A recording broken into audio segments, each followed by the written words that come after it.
It's a long time ago. If you need a refresher, now you've got it. So I wanted to start the afternoon just by opening it up for discussion, since I didn't allow us enough time to do that this morning. So let's start there, and we'll see how that goes. And then if I need to fill some time, certainly up to that, if that's what's needed. So any issues that have come up for you from what we were talking about this morning? Trying to, yeah, go ahead. Can we talk a little bit more about the term understanding? Oh, yeah. When we, look at it one way, it's an intellectual understanding, Right. And how to know things, how to get to the root of the truth of it, Mm-hmm. And to know it intellectually and logically. Right. But I think there's also the understanding of, the Dharma and awakening to the big truth. Right. Right. And I think it's a different kind of understanding. So I don't know if you would necessarily use the same term. I know that you've used intimacy as a way of expressing that sort of wisdom. But maybe we could talk a little bit. Yeah, no, that's a good question. Good point to raise, because I do think it's just a matter of terminology, and the problem with the term understanding, at least from my perspective, but as you just alluded to, it tends to be seen as having a good conceptual grasp of it. To understand, to use the classic example, would be like story problems in math. Do you understand the relationships that are being expressed, and how you can translate them into a formula? Then you can do the problem. That type of understanding. What comes to my mind is maybe the Greek term gnosis, from which Gnostic is derived, which kind of points to this kind of deeper, more intimate awareness, which is why the Gnostics were seen as perhaps the first batch of the mystics that arose out of the Christian tradition. And what's referred to as the Gnostic Gospels, at least some of those Gospels are clearly mystical in their nature. And the teachings from Christianity that they're conveying are very much about this really personal, direct insight, which is what they're referring to as gnosis. So for me, I guess that's a term that immediately comes to mind that seems to fit that bill, even though it's from a language from 2,500 years ago, but it still seems up to the task in an interesting way. And maybe for people with some familiarity with that term, that might be a good way to, and we could call it Gnostic understanding. And that would probably be sufficient clarification. So I think that probably what the term needs is just a one-word clarifier, and that comes to my mind. Yeah.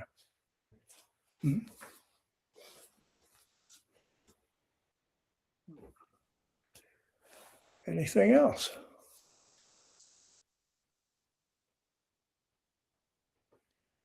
Doug? You're muted.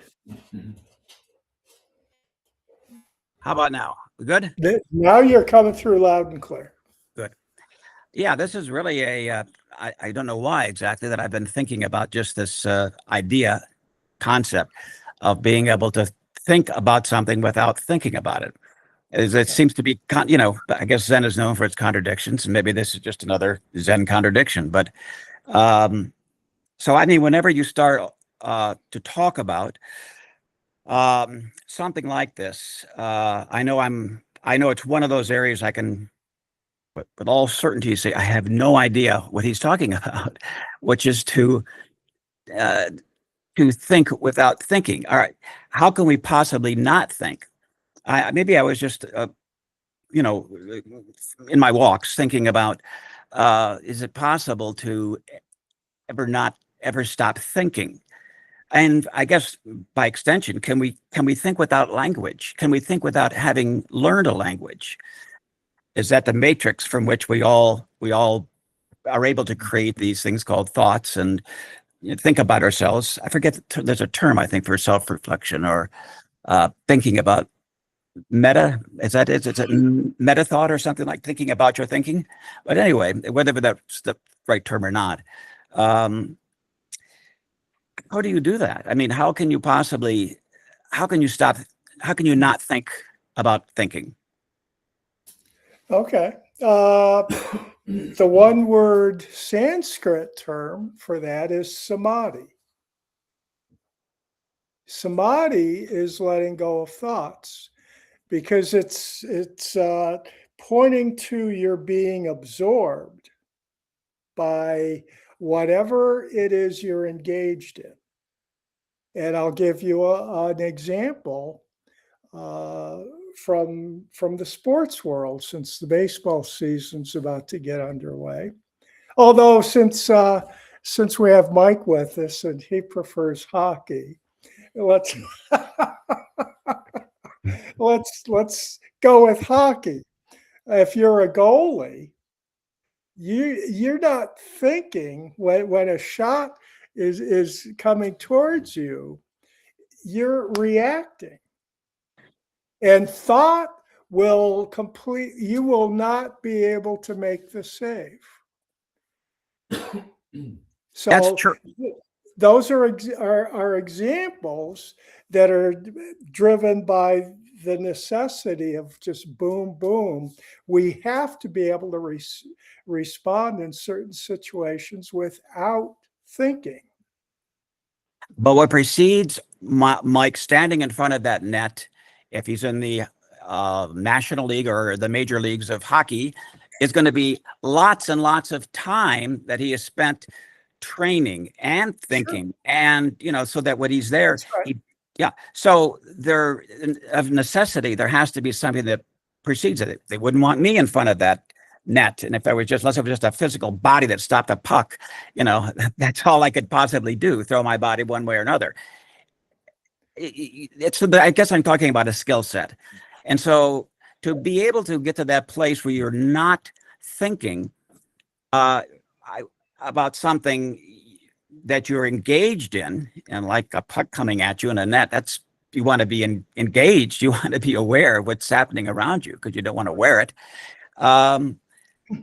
Would necessitate training. So, in terms of Zen Buddhism, is that training? Is that what comes from a byproduct, let's say, of zazen, of meditation? It is meditation. Meditation is the practice of non-thinking, of going beyond thinking, so that we can let go of thoughts, one thought after another after another. And each time, it's not to say that thoughts don't continue to arise, but it is to say that we can enter into space without thinking. And that actually, in doing so, our lives continue, our well-being is not jeopardized by it. This elevation that we use in terms of how we treat thinking in our rational mind actually has a very limited realm it operates in for the most part. Our bodies function without the need for our involvement, our thinking whatsoever. That's why it's kind of interesting that we start off focusing on our breath when that's something we don't have to pay any attention to at all. We're going to keep on breathing. Uh, just like our heart's going to keep on beating, our body's going to continue to regulate our temperature, oversee the digestive tract, and all the myriad other things it does. It's also going to take actions that will inform our thinking. It will react in terms of adrenaline. So we're ready to kind of like the fight or flight response, which we don't stop and think about. We respond immediately because that's what's needed. So we come equipped to go beyond thinking. If we didn't, we wouldn't have evolved. We wouldn't have been around long enough to evolve. It would have been a short-lived experiment. So what's the significance of what you're saying to being here with you in the study of Zen Buddhism?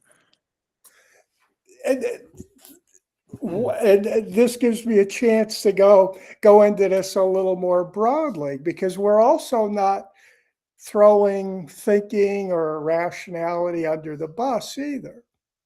I mean, it is one of our distinctive traits. But the problem is we have made it the defining trait. And that's what I was pointing to this morning in terms of the holistic nature of our being. That we're not, as Aristotle put it, we're not the rational being. We're not defined by any particular trait. Rather, it's all of our various aspects that come together and create each and every experience. So it's to see the role of thinking as just one aspect of that cannot exist in and of itself. And that's what the Buddha. I have to take this phone call. I'm sorry. Okay. That's my son. No I gotta sorry. Well, he's gone. I'm going to be meeting him shortly for lunch. He just called at the last minute, and I'm delighted. But I'm sorry. That's him calling me back. Forgive me. I'm going to bow out just till I get this done. Okay. Sorry. No problem. All right. But the point he brings up, I think, is one that we should spend a little time looking at here. And that's the role of reason. And because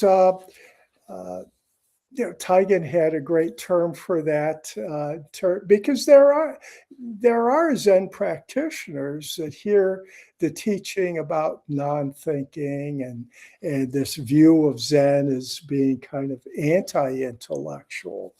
And he would kind of put it rather sharply that that's the lobotomy school of Zen, and it's not a school that he recommends to people.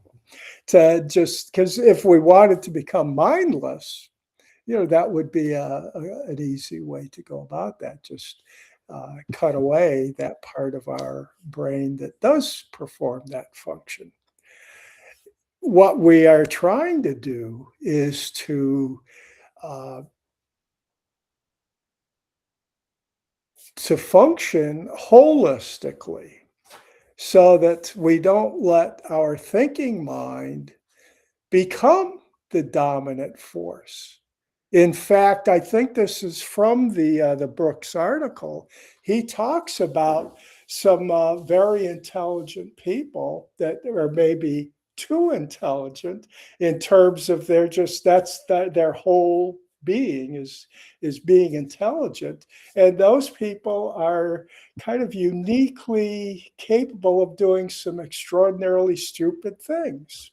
because they can't incorporate other parts of their being, like emotions, which are actually part of our wisdom. Our prajna is seated in that amygdala. I mean, that's actually, he also references, or this could be from another article, I'm not sure. But I know the lady who made this statement is a psychologist. And I've got a couple of her books at home, and I've read both of them.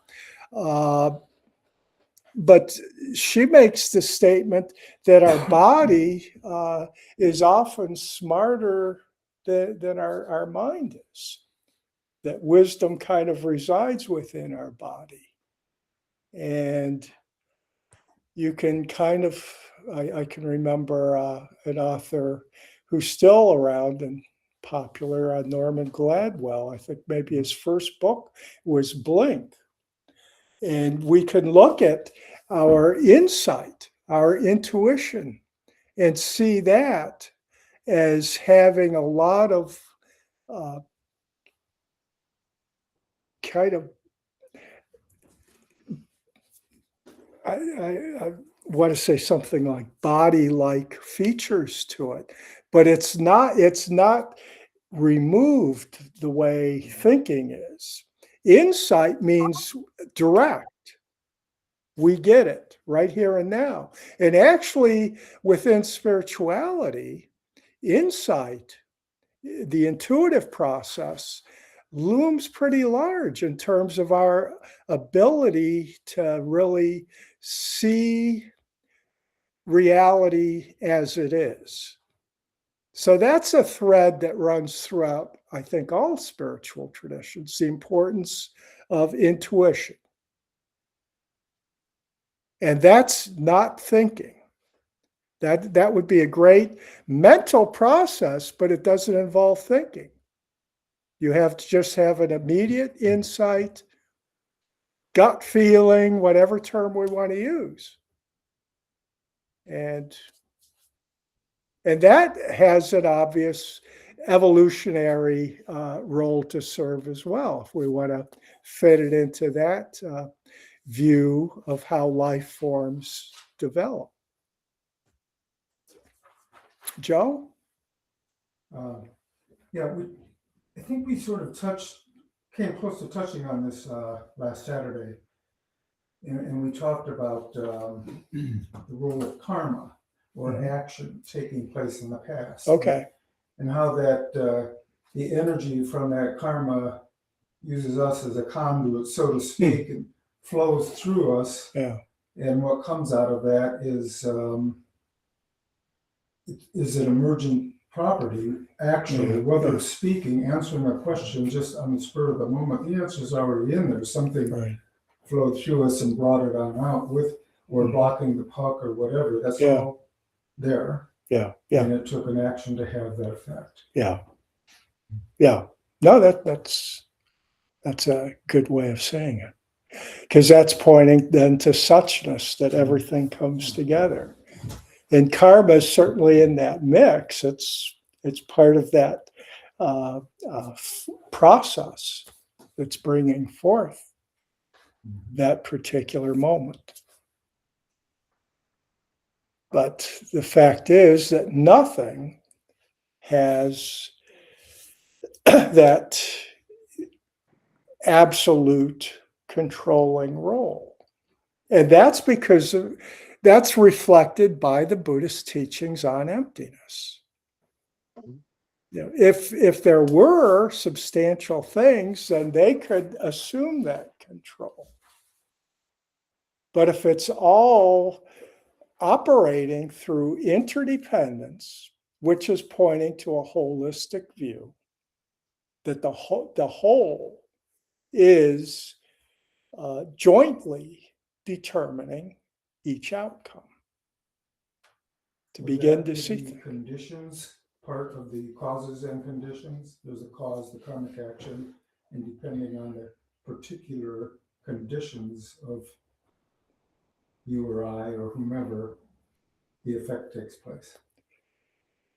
Yeah, but even that's to kind of see things in a linear way, because I think when we open the scope of it, it becomes all a matter of causes and conditions depending on which part of that moment we want to focus on and take the perspective from. But what's a cause in from one perspective might just be a condition from another perspective. So to see that it's more on the relative side in terms of the distinction between causes and conditions.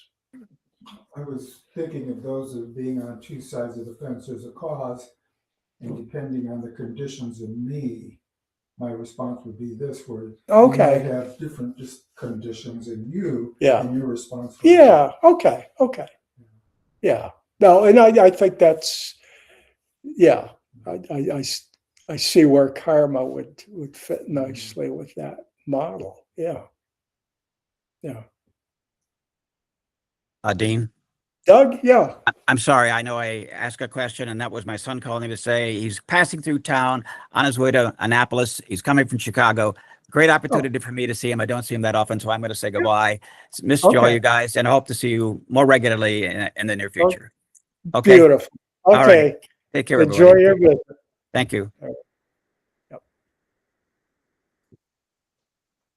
Okay. So.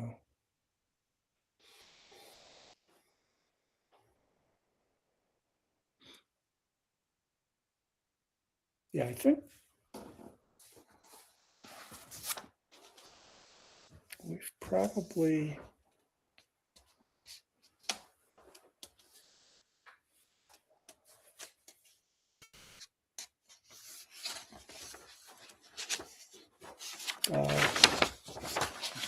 yeah, I think we've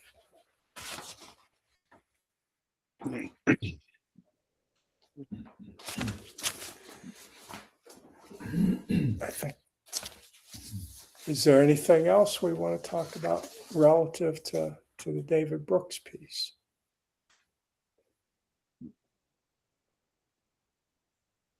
If not, we can always double back if something does come up. Yeah, Kendra. I'm looking at this sentence here. Your desires are not drawn either. They tell you what is worth value and where you should go. So Which page is that on? it's a little bit after where we stopped earlier. Oh, yeah. So Okay. it's like the third the last page. Yeah. Fourth paragraph down. Yeah, okay. And could you read that again? Sure, your desires are not dumb either. They tell you what is worth valuing and where you should go. I guess that just sticks out to me because over the years of studying a lot of different Buddhist texts, I may have a bit of a skewed understanding, but it seems that, again, and it goes with even what David Brooks says a couple of paragraphs above, like desires, like the stallions, so they pull you away from like purity and there's like a whole bunch of like Western cultural stuff, right? But there's also, and I can't really think of anything clear right now as far as a particular Buddhist teaching. But in general, I have this sense, and it could be a wrong view, that we practice to purify. Oh yeah. And I think that's why a big reason why I'm so attracted to Zen, because it dissolves all that. And so I don't know exactly where I'm getting that from, but it's like a general, hodgepodge of reading Buddhist texts and listening to Buddhist podcasts and listening to certain teachers. Yeah. So can you expand on Yeah, that? yeah. I think so. And the thing about desires is, but first, I guess I should just reaffirm that that you're absolutely right about the role of purification. I mean, one of the most important texts in the Theravada tradition is titled "The Path of Purification." And it's a large text written by Buddhaghosa, which is kind of a compendium of Theravadan Dharma teachings. So to title it The Path of Purification kind of serves to confirm, I think, what you're just saying about especially early Buddhism, its view of the desires and purification.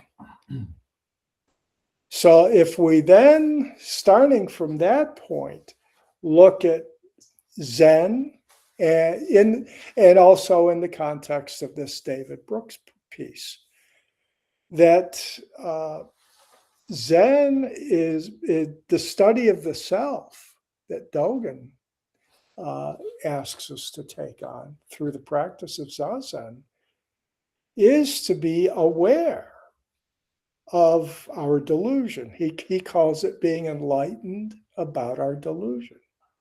And that within delusion, that's where our awakening actually takes place. So to nudge that into what David Brooks is describing,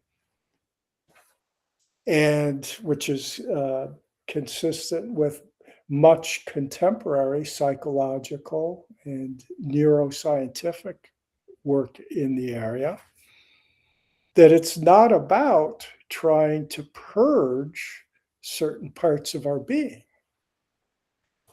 It's it's rather to have parts of our being working harmoniously. So that's a term we're familiar with in Zen, is the sense of harmony. So to just completely expunge desire from our being can't happen. Wouldn't be a good thing if it did happen. But it's also not good if we're just overwhelmed by desire, so that the other aspects of our being can't come together to work towards our well-being and the well-being of others. But we need, actually, everything we have has a role to play. So our task, so to speak, is to be able to live in harmony with ourselves and with others. And that's to incorporate, we can only be in harmony with ourselves if we accept our nature.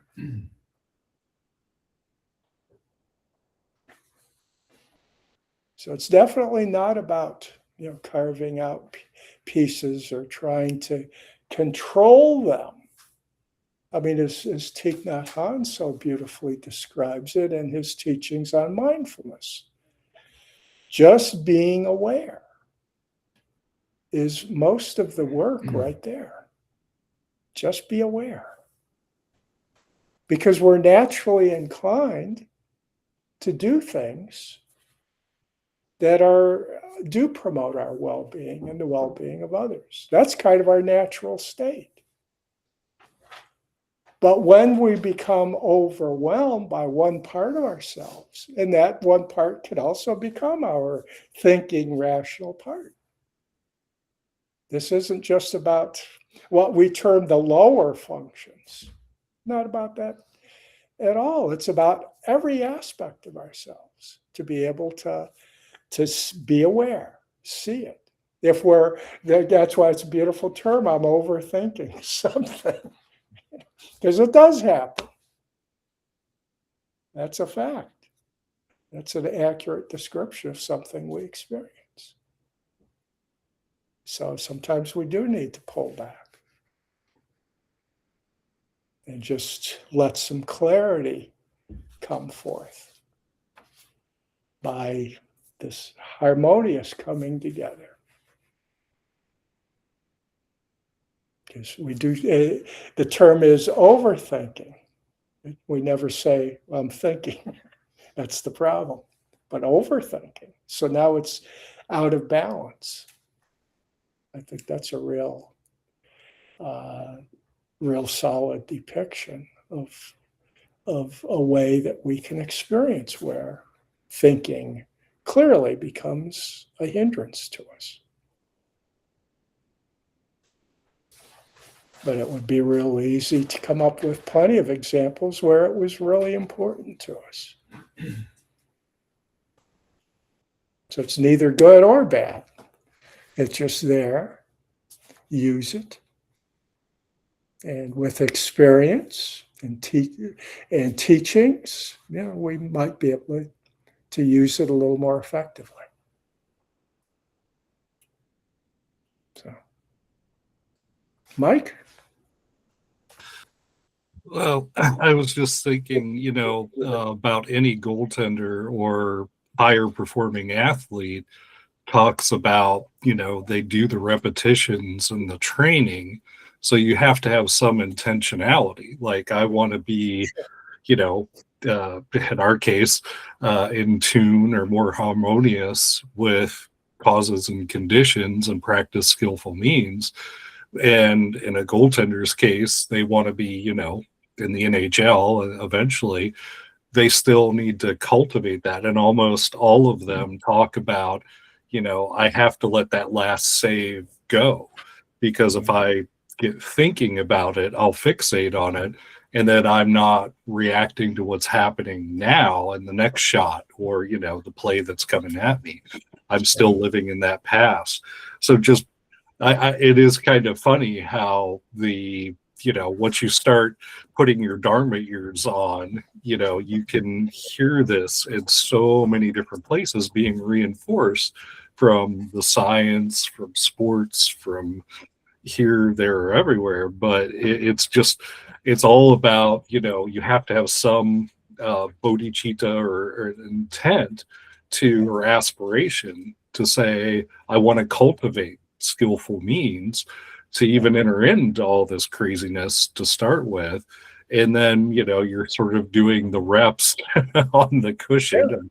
Right. I guess we want to really letting abuse the go metaphor. of thoughts. Exactly. You keep doing it. Right. So then we're reacting to the play that's happening around us in our lives. And we're cultivating just that reactivity that isn't reactivity, that's filtered through our, I need to walk out into the world and be this way or that way. No, you're just opening the hands or opening the hand of thought. So you're just not thinking and you're just reacting in harmony with what's available or what's presented to you, not with some grand intellectualizing, just, this cat's here and is hungry, so I have food, I can feed them. And it isn't, this grand meta reflection is just there. But among the many reasons I'll never be a goaltender, I'm just a dumb left wing. A lot less pressure to just do my reacting way over on the side.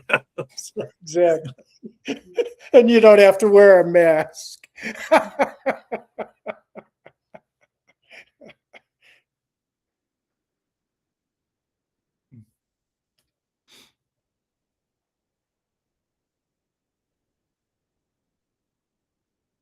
So, anything else?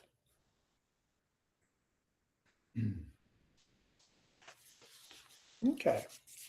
Well, if I get the right one here, I think I will then move on for a bit here to the truth physics can no longer ignore. The second article, which nobody has a copy of. I wasn't even sure we'd get to it. But I think what I will do is I will include a copy of this in Monday's email that I send out. Because this is really kind of, while all three of the articles I mentioned this morning obviously are independent, they don't have any sort of direct tie-in with one another, but they are kind of contemporary thought being exhibited to us, focusing on slightly different aspects, but pretty close too. That have some important Dharma lessons for us. And the second one, the truth physics can no longer ignore, it talks about how for most of the 20th century, physicists largely ignored living systems. Physics was about forces in the world. And yet, the life force is a pretty powerful force, right? So we could think of it that way and just go, wow, it's cool that you're looking at gravity and electromagnetism and nuclear forces, but the life force, what do you have to say about that? And they've had nothing to say. They've just seen it as like a mechanical process. So all of a sudden now, they're starting to devote some attention to this mystery, and it is a mystery called life. What the hell how do we relate to, Newton's laws of gravity, or even Einstein's theory of relativity, or quantum mechanics? It's like, we're biology, living beings. That's a whole different realm. And physics has done such a powerful job of kind of elevating themselves to the apex of rational thought. Physics, that's the gold standard. And, at least over 50 years ago when I was in school, they were very upfront about that. That's the king of the sciences. Physics. And that's starting to now shift because of things we've talked about on Thursday nights in our study of Huayan, of interdependencies. And the fact that, that the world is exceedingly complex and living beings are exceedingly complex. And yet, we still engage in this myth that at heart, it's a very simple matter. Just like trying to track the movements of the stock market. That's the most comical for me, is to look at the comments to describe what happened in the market today. And they'll attribute it to this particular event that happened that caused it. And sometimes there might be some legitimacy to it. Maybe a jobs report came out that indicated unemployment went up or something. But even if nothing happened, they will find a reason to point to. And you could have counteracting factors involved. But they want to make it a science, trying to emulate physics. So they're throwing out all these causes. It's a rational market. And forget about reason. I mean, it's very complicated. It's nothing more than a reflection of people's reactions. And of course, now it's a reaction to computer programming because computers are making the decisions that really are moving markets. So this article, it talks about how we have come to believe that a mystery is unfolding in every microbe, animal, and human. One that challenges basic assumptions physicists have held for centuries. A mystery unfolding in all life, whether it's microbial, animal, human. Mystery, think mystical. Beyond thinking, because it's beyond a rational explanation. Our powers of reason come to an end.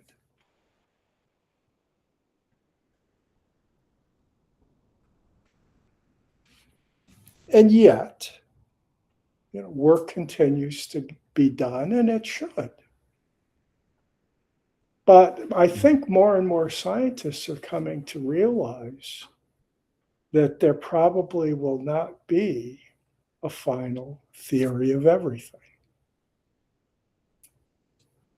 And their definition, it hasn't happened yet, but what this article is talking about kind of points in this direction. The theory of everything, they're talking about the 4 standard forces. So what can accommodate electromagnetism, nuclear, weak nuclear, and gravitation. But what about this life force, this power of living things? The theory of everything would clearly need to take that into account as well. But even just the 4 forces, I think there's more widespread acceptance among scientists from what I've read that we're probably never going to have a theory of everything. And an acceptance that that's okay. So what we are finding, it seems, is science is just becoming more pragmatic. Of course, they'll continue to work scientifically around understanding life because it will, among other things, it will generate additional treatments for diseases and things such as that. So it has an important role to play. But in terms of depth of understanding, of insight into the whole picture, which is what the theory of everything, the whole impetus behind that was driven by. We want to understand the whole thing. That doesn't look like it's within our analytical grasp. Even gets portrayed sometimes by a model of the universe that I find sometimes compelling, that we're just computer simulations. So actually this particular system, it isn't built to allow that kind of insight. So our universe quite literally isn't built to permit that. That's the higher powers, the God figure. Joe?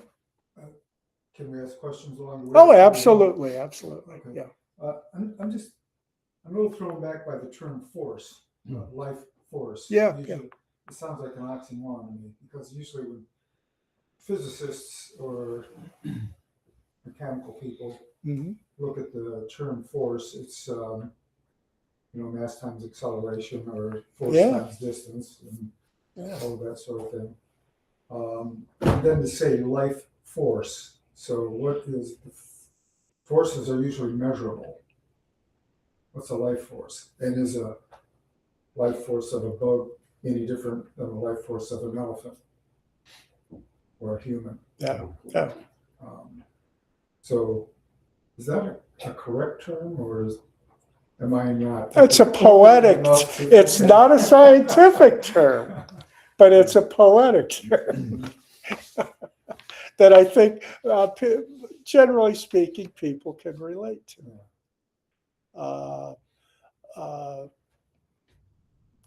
Because there is an energy, I mean, energy actually is one of the awakening factors. And that's pointing to like a life force. So our practice is dependent upon such a life force, which is why it is one of the awakening factors.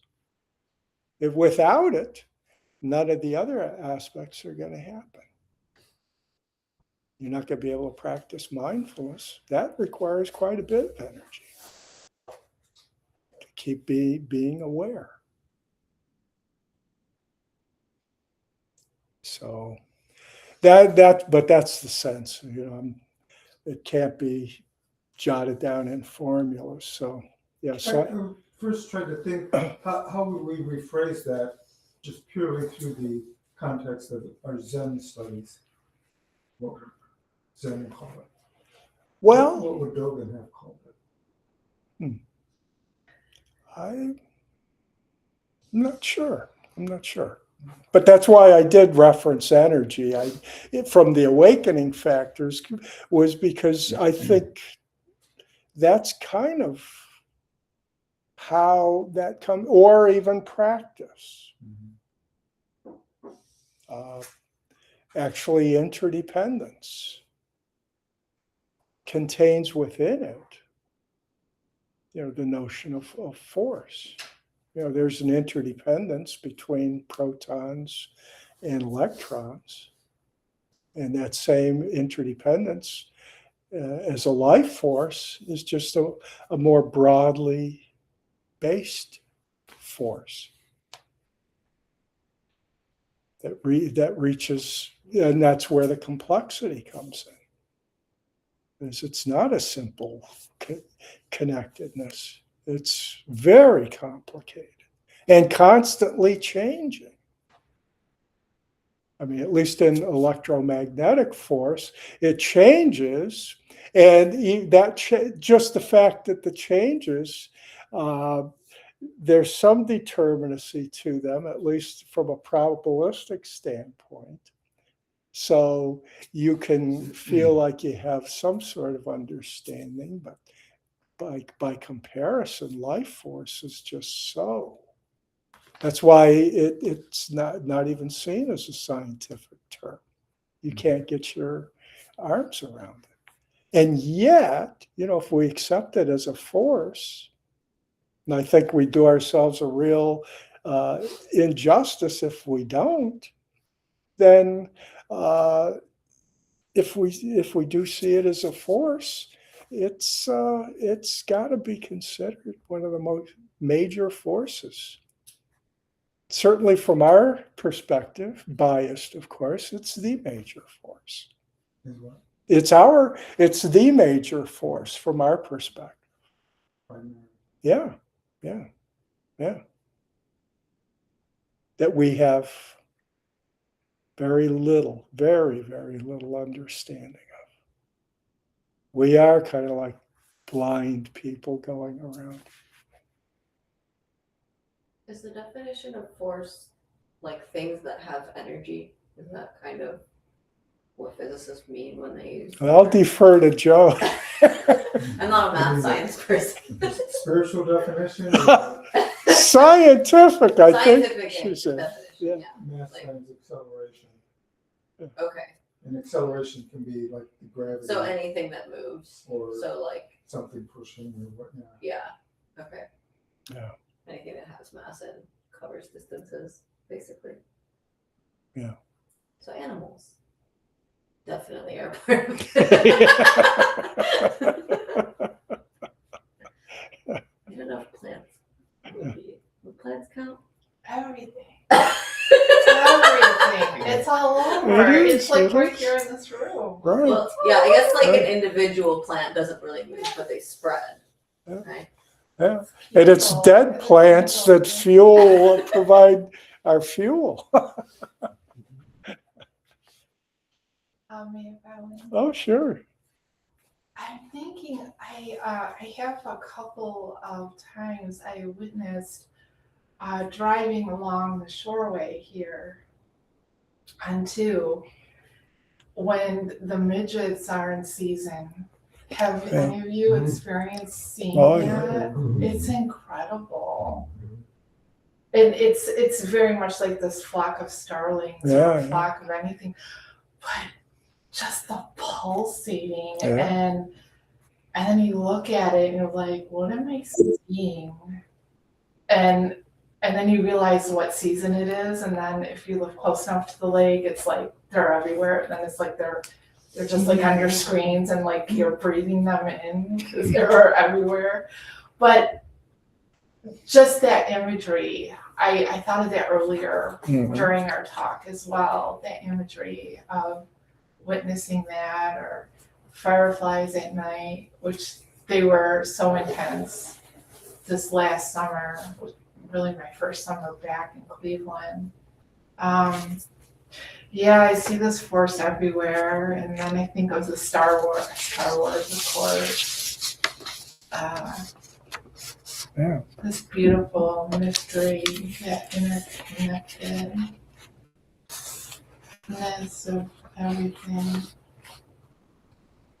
About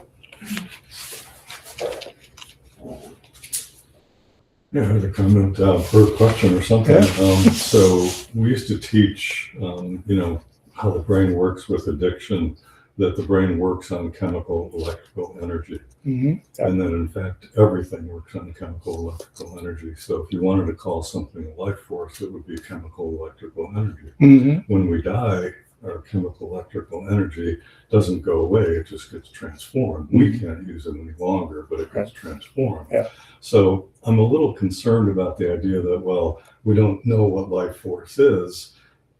We don't understand it completely. Therefore, it's a mystery, it's mystical. It's no, we just don't understand it yet. Right. We haven't studied enough yet. Right. Yeah. And, there's been lots of things that we didn't understand Oh, yeah. historically. Very true. Very true. And Yeah. sometimes we take the wrong path and we get theories that just don't work or whatever. Yeah. But that's my understanding, is that everything functions on chemical electrical energy. Mhm. So that's what life force is, I think. Okay. Yeah. Then I guess the next question becomes, if we understood everything about that force, is that going to yield a complete total understanding of people? Oh yeah, no. Okay, so it's Or life itself. or life itself. Yeah. Just because you have chemical and electrical energy that happens over there, but there's no life, but it happens here in me, and I'm alive. I think there's life So why- everywhere though. How does life emerge out of it? That's what Dr. Frankenstein was doing his work. Yeah. And if we follow it all back far enough to the Big Bang, the instant before the Big Bang, what in the world was Yeah. about to happen there? Out of what? Yeah.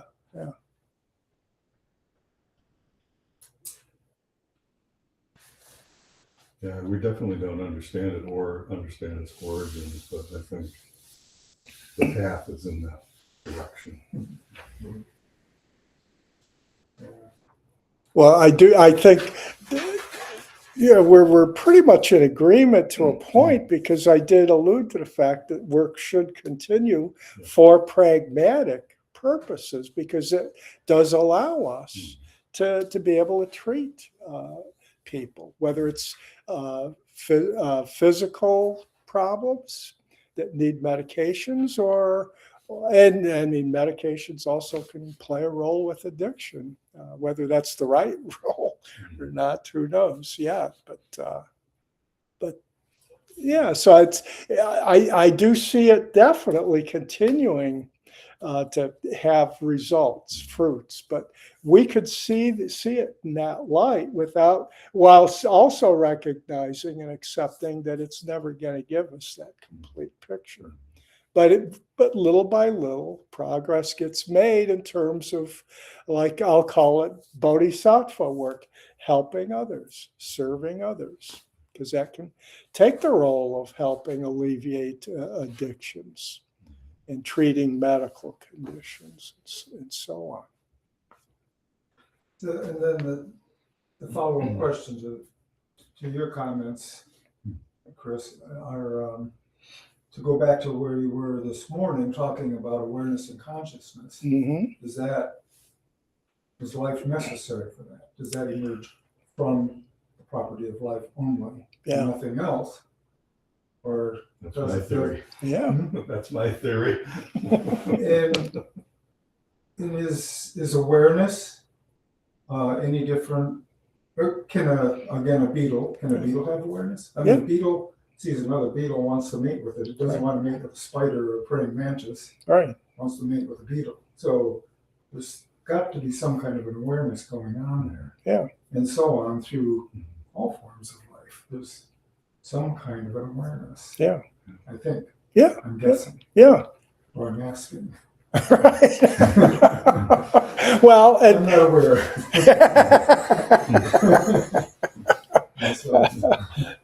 My sense is that's where the science, the research is leading people to come to those kinds of conclusions, that consciousness is much, much broader. I don't think they're ready to start drawing lines yet, but they are ready to start indicating this goes way beyond just us and dolphins and octopi and a few other life forms. This is really pretty across the board. Yeah. Yeah. Yeah. And then it's, also then the question about that awareness. I mean, obviously, in a certain sense, there's an awareness between the earth and the sun. Back to the forces. To see the forces as an awareness, because it's creating a response. Rather than wanting to mate, although we could get really loose with our metaphors and say, oh, Earth and the sun are mating, right? And it's a big family. They're not monogamous. The sun's got all these other planets and asteroids, and it's kind of like the alpha male of the solar system. Right? If we want to let our comparisons run wild.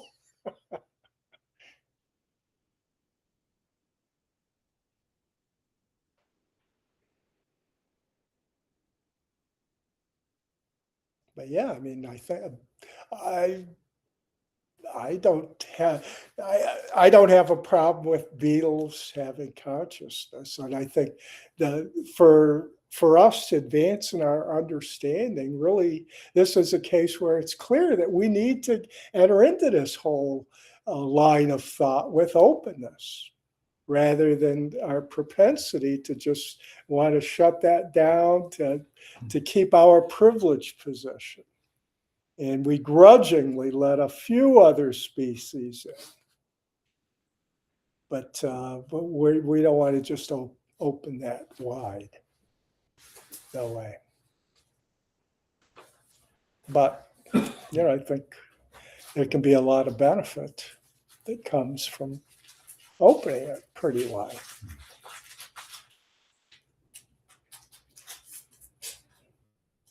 And actually, Michael Pollan, in the third piece I referenced, he kind of goes there in terms of, and as a springboard for it, he uses AI and the concern that, if AI is considered to be conscious, then we'll have to become responsive to ethical concerns related to our use of AI. And this will sound pretty cynical, but I think it's dead on. It's like, oh, consciousness instills ethical obligations. We haven't looked that way at people. Check in with large blocks of people. Did you feel, because you were conscious, that that you had these basic ethical norms honored? So, so my Paul's point was, don't worry about that. There will be no respect shown if we find they're conscious. Continue abusing.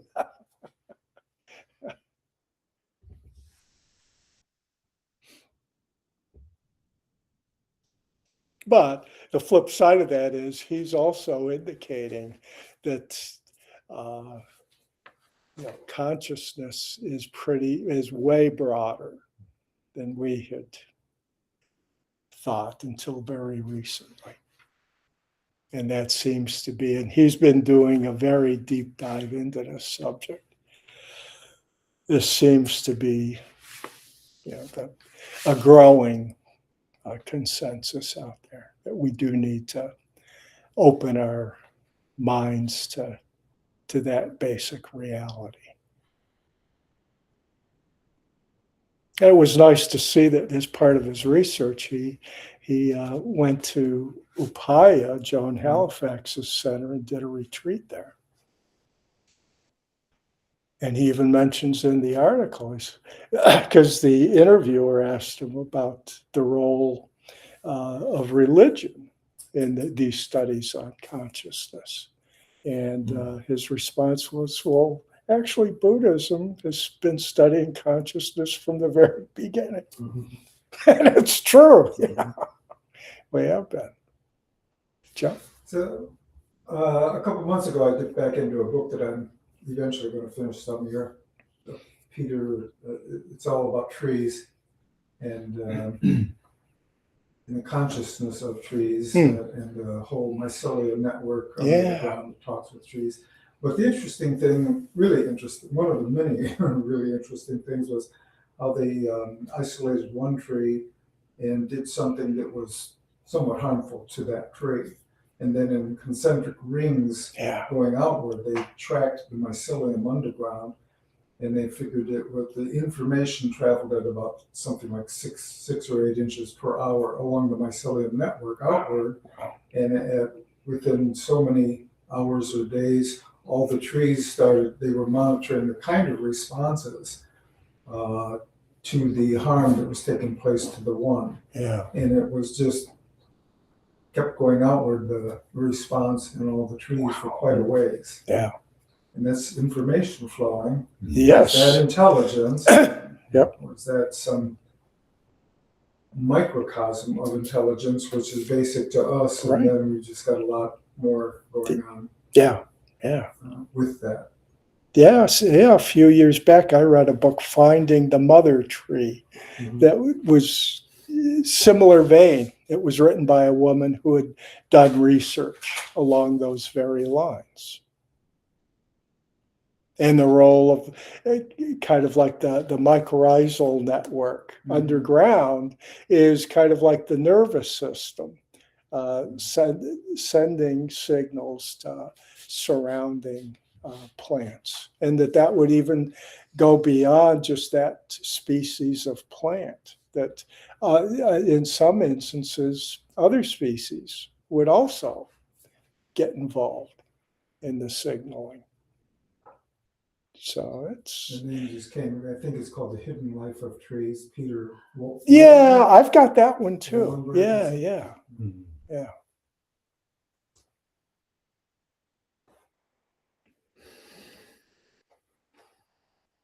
So I mean, I find stuff like that just fascinating, enriching to take that view of the world out there.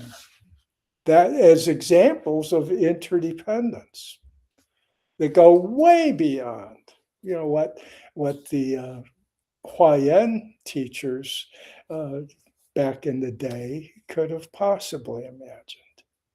So, I mean, our real life examples blow away imagery like Indra's net. I mean, that's kind of lame by comparison with the reality that we're uncovering. So,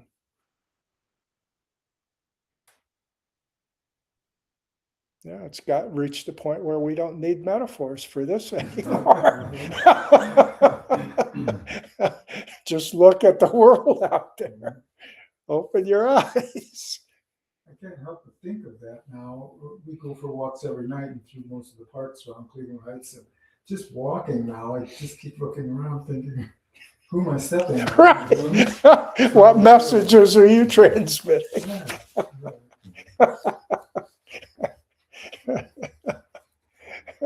Oh, this guy just stepped in some dog poo back there. Thank you.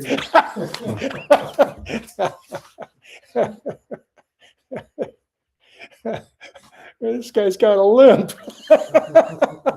What did he do now?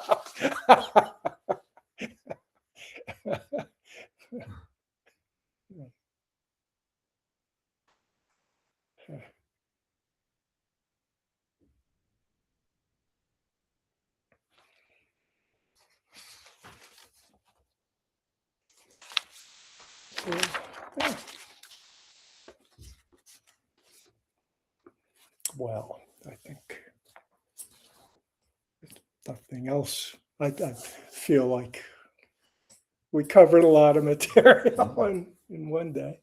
I just want to say I appreciate your choosing these articles because they really bring things together from a different perspective, but they really illuminate these concepts that we struggle with. And it gives you a different model to work with. Yeah. So, very helpful. Yeah, so, Good. Yeah. Thanks. I appreciate it. Another version of It's All Connected. Mm-hmm. Yeah.